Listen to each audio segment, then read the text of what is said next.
The new Moto G Power from 2021 is a mixed bag for me. For $200, it packs a 5,000 milliamp hour battery, which is honestly its saving grace. But is the rest of the phone good enough for you to buy it? Or should you look into alternatives which back better specs for a little bit more? As soon as you pick up this phone, you will notice it's pretty thick with that massive 5,000 milliamp hour battery. And I honestly don't mind it if it leads to great battery life.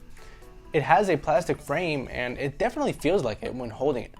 The plastic back has some texture to it, but I wouldn't say it's great to hold or anything of the sort. It's a cheap phone, but even the Pixel 4a, which has a plastic frame, feels very good in the hand, with its matte texture on the back, which makes it feel great in the hands.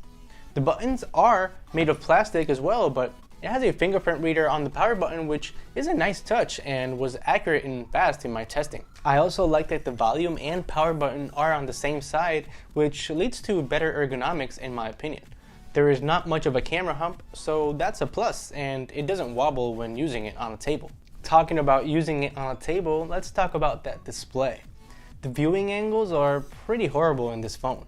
When using it day to day, it's fine, but if you use it while lying on a table, it can get pretty annoying.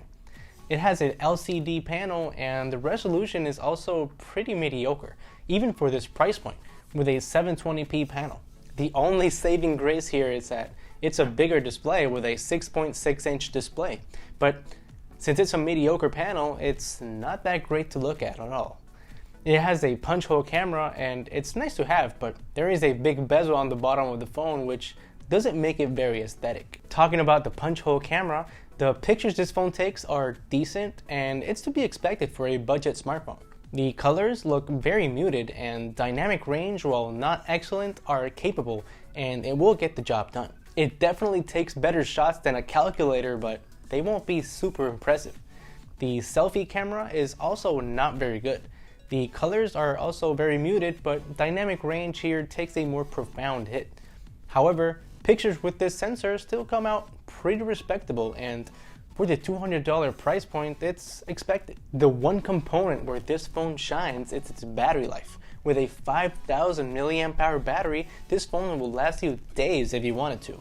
It might not be the best overall experience, but if you want a budget phone with a big battery, this is it. This phone consistently lasts me a few days before needing to charge it again, but if you're a very heavy user, this will definitely last you a whole day easily.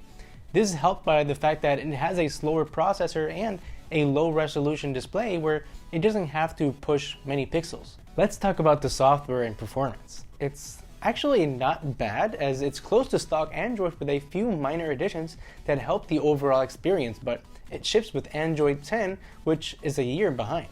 It definitely feels a little bare bones, and with the slow processor, it feels slow when using it, and animations are not very smooth at all. Apps take a little while to open, and honestly, it's not the best experience in the world. I really wish it came updated with the latest Android version, as it could have helped the overall experience, but we'll have to see if they plan on releasing an over-the-air update. The Moto G Power from 2021 is an intriguing budget phone. For $200, you get a massive battery that will last you all day easily, but easily mediocre everywhere else.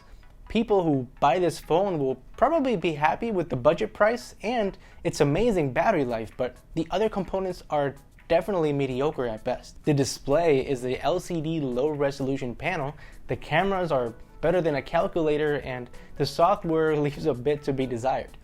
Just know what you're getting into if you decide to take the plunge and buy this phone. If you like videos like this, subscribe to the channel and hit that notification bell to get notified of all the newest tech releasing.